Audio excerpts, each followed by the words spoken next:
Be me. 27-year-old anime merchandise collector. Work as a graphic designer. Live alone with my figures and wall scrolls. Been dating this girl Chloe for 8 months. Met her at a comic convention where she was cosplaying as Makima from Chainsaw Man. She seemed into the weeb life, talked about anime constantly, had a Crunchyroll subscription, the whole package. We hit it off immediately, bonding over our favorite series and arguing about best girls. Started dating officially after she asked me out first, which was honestly refreshing. Relationship is pretty good for the first few months.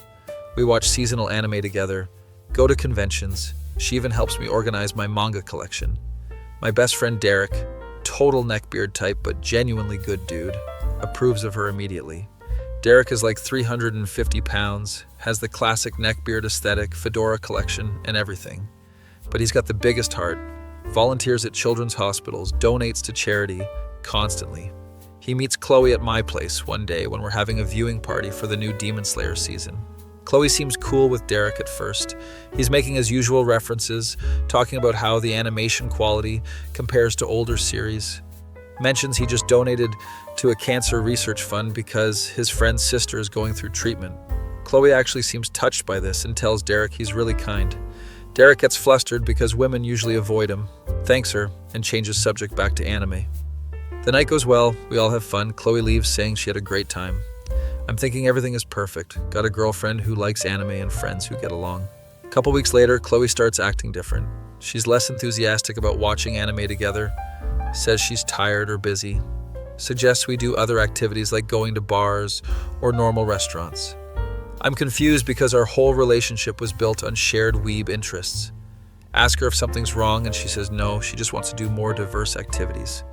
Fair enough, I guess, so we start going to regular places. She starts dressing differently too. Less anime shirts and more normie fashion. One night we're at this upscale bar she wanted to try. Her coworkers are there and she introduces me. They're all very corporate, talking about work drama and office politics.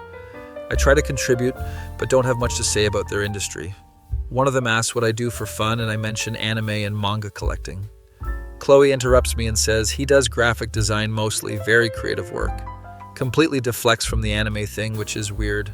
Her coworkers nod politely and move on to other topics. After we leave, I ask why she cut me off. She says she didn't think her coworkers would understand the anime stuff. Tells me that not everyone is into that culture, and it's better to lead with more relatable hobbies. I'm annoyed because she was literally cosplaying when we met. She says, that was different. Conventions are safe spaces for that stuff. Says in the real world we need to be more mindful of how we present ourselves. I tell her I'm not ashamed of my hobbies and she says she's not either, but there's a time and place. Things get weirder over the next month. Chloe stops coming to my apartment because she says my figure collection makes it look like a teenager's room. I have a pretty extensive collection, probably 200 figures displayed on shelves, all tasteful though. She suggests I put some in storage to make the place look more mature. I refuse because I spent years collecting these and they're displayed with pride. She drops it, but I can tell she's bothered. Starts making comments about how we're getting older and should think about our image. Derek notices something is off when he comes over for our weekly anime night, asks where Chloe is, and I tell him she's been skipping these lately. He looks concerned and asks if everything is okay.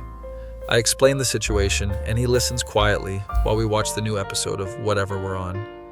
After the episode, he says something that sticks with me. Dude, if she's trying to change who you are, that's not love. That's a project. I defend Chloe, saying she's just trying to help us grow up. Derek shakes his head. Growing up doesn't mean abandoning what makes you happy. I'm 29 and I still collect My Little Pony figures. He pulls out his phone and shows me photos of his collection. Also shows me a photo of him at the hospital with kids, wearing his fedora, making them laugh. Those kids don't care that I look like a stereotype, they care that I'm there for them. Authenticity matters more than image. I tell him that's different, but he insists it's not. He mentions that he just helped crowdfund his friend's sister's cancer treatment to the tune of $5,000. If I spent that money trying to look normal instead of helping people, what kind of person would I be? His words hit different, but I'm still in denial. Chloe texts me the next day asking if we can talk. We meet at a coffee shop and she's dressed completely different from how she used to. No anime pins, no nerdy accessories, just generic trendy clothes. She sits down and takes a deep breath. I've been doing some thinking and I feel like we're in different places right now. I ask what she means, and she explains. She says when we met she was going through an anime phase, but she's moved past that now. Claims she's been focusing on personal growth and professional development. Tells me she still cares about me but feels like I'm stuck in adolescence. I'm hurt by this and ask her to explain what she means. She lists everything. My figure collection, watching anime constantly, going to conventions, hanging out with Derek. Especially brings up Derek, saying his lifestyle isn't something she wants associated with her future. I defend Derek immediately, saying he's one of the best people I know. She backtracks and says she didn't mean it like that, but then she says, you have to admit he's kind of a stereotype, the fedora, the weight, the whole thing. I tell her Derek is working on his health, and his appearance doesn't define his character. She agrees, but says perception matters in the real world. Tells me her coworkers saw my social media and made comments about my hobbies. Says she felt embarrassed explaining that her boyfriend is really into anime and collecting figures. I'm getting angry now because there's nothing embarrassing about my hobbies. The conversation spirals and we're both getting heated. She finally just says it. I don't think we're compatible anymore. I've outgrown this phase and you're still deeply in it. Asks if we can break up but stay friends because she does miss hanging out with me. Just not the relationship part with all the anime stuff attached to it. I'm confused because the anime stuff was our entire foundation. She says she misses the conversations and the connection, but not the lifestyle. I ask her what changed so drastically. She admits she's been following these self-improvement influencers who talk about leaving behind childish things. One of them specifically targets anime fans, calling it arrested development. She shows me the account, and it's this guy who rants about how anime is ruining young adults. The content is basically just shaming people for having hobbies this guy deems immature. I tell her this is toxic garbage, and she's been brainwashed. She gets defensive and says he makes valid points about growing up. We break up that day, and I'm devastated. Derek comes over when I text him and brings pizza and beer.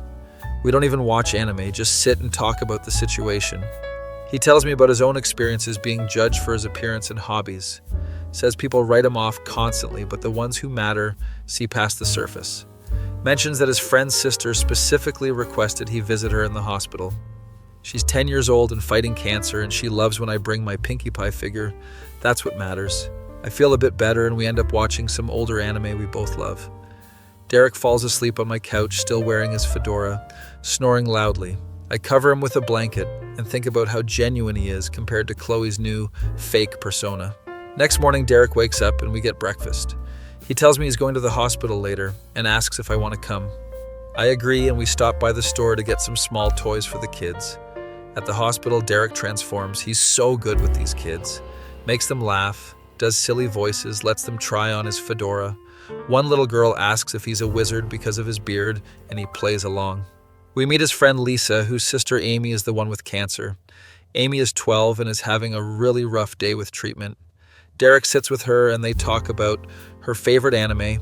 Turns out she loves My Hero Academia. He promises to bring her some merch next time, and her face lights up. Lisa thanks Derek for everything he's done, mentions the fundraiser covered 3 months of specialized treatment.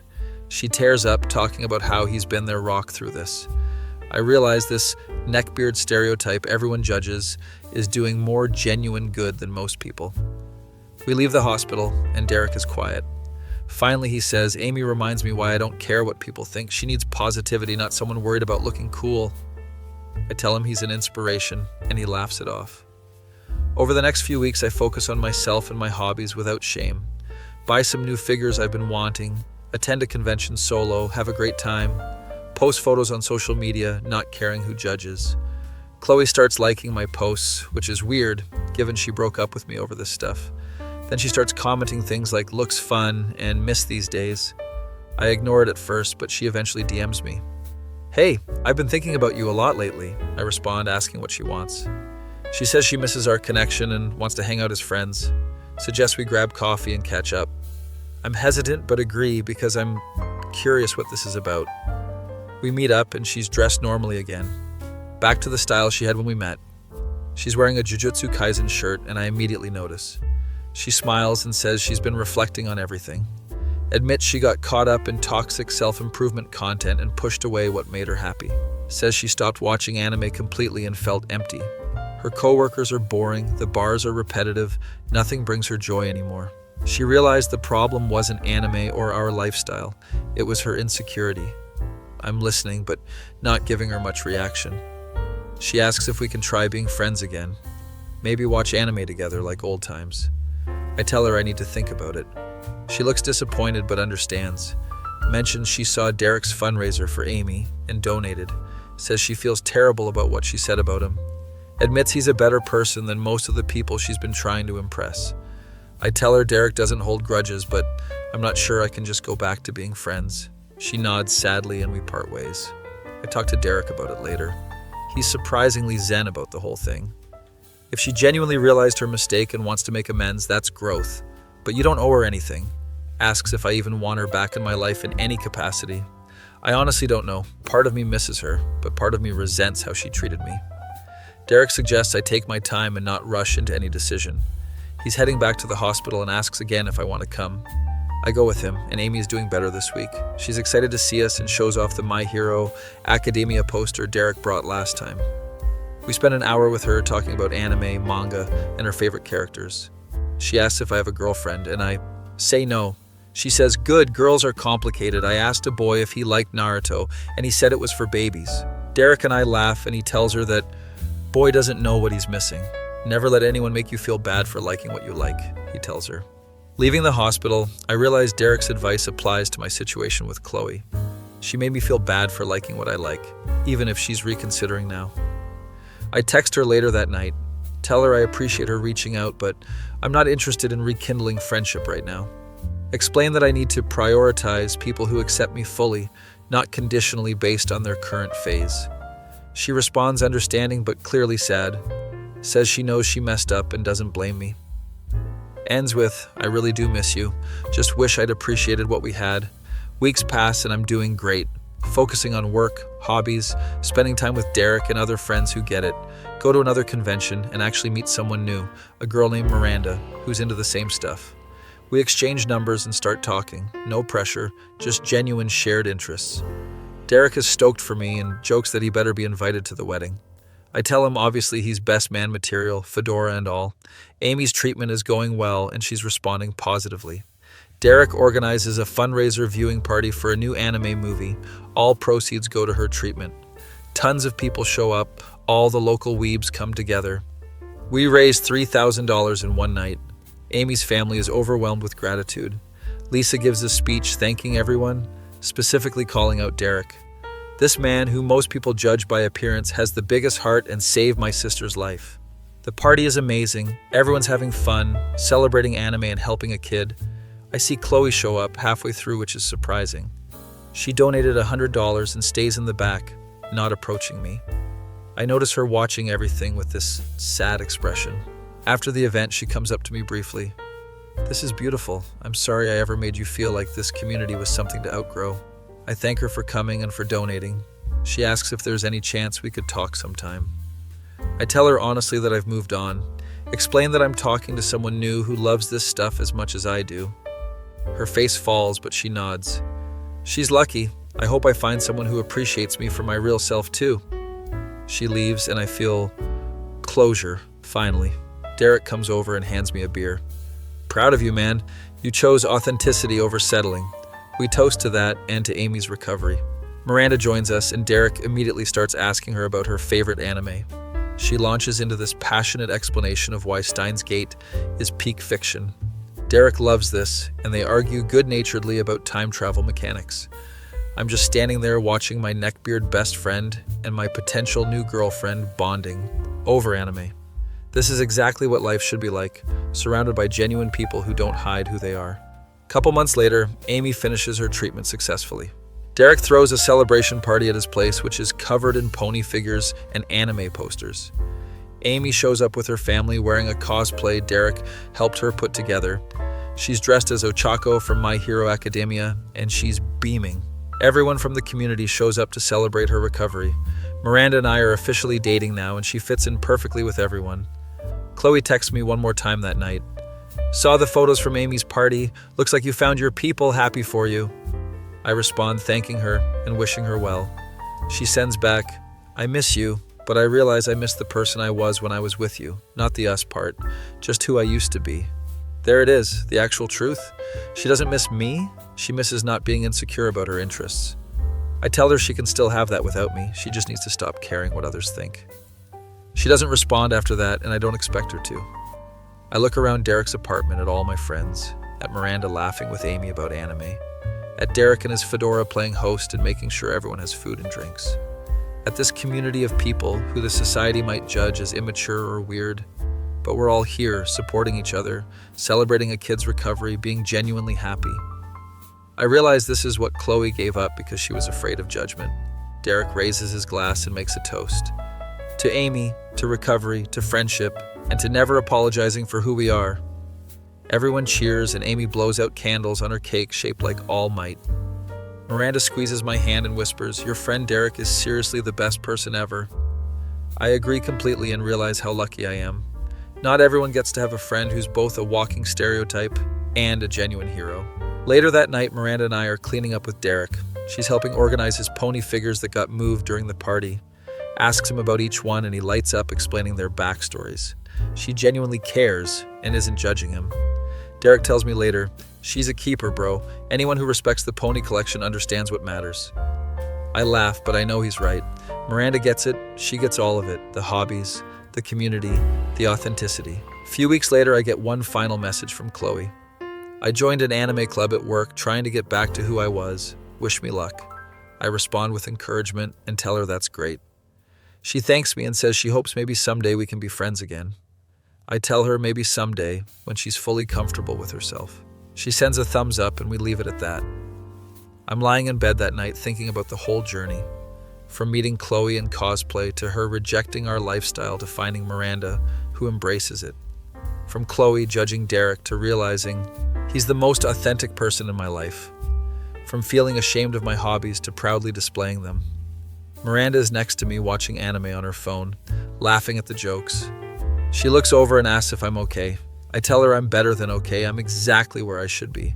She smiles and goes back to her show. I check my phone one last time and see Derek posted a photo. It's him at the hospital with Amy, both making silly faces at the camera. Caption says, visiting my favorite patient, 6 months cancer-free. Hundreds of comments from people in our community celebrating. I like the post and comment, best friend ever, fedora and all. Derek responds with a gif from some obscure anime only we would recognize. My face when your girlfriend says she misses you, but not the relationship. Just the version of herself she was pretending to be. That face when you realize the neckbeard everyone judges is more authentic and caring than the people trying to be normal. And you choose real friendship over fake acceptance every single time. Every